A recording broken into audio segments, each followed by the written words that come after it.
you're trying to shoot what you think is gonna be slow motion B-roll in, 60 frames or 120 frames per second, but then you just accidentally with your shotgun mic catch a person like saying something that you want to use. So you won't be able to play it back at slow motion because you want to be able to hear them say it in regular speed.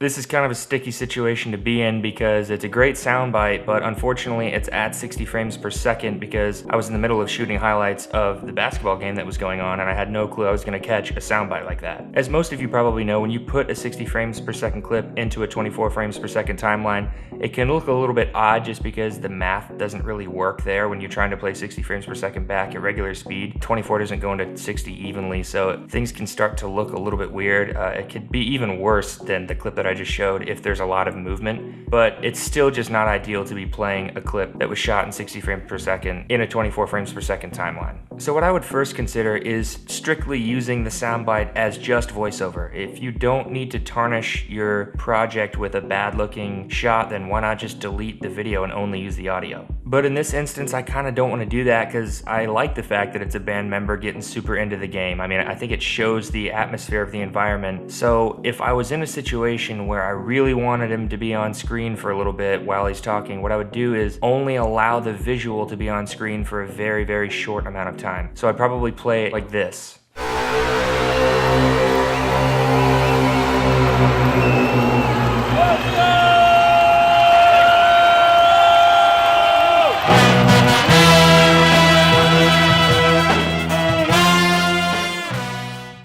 The human eye just isn't that good. So if a 60 frames per second clip is in a 24 frames per second timeline, but it's only in there for like 1 or 2 seconds, your eyes just aren't going to be good enough to notice it.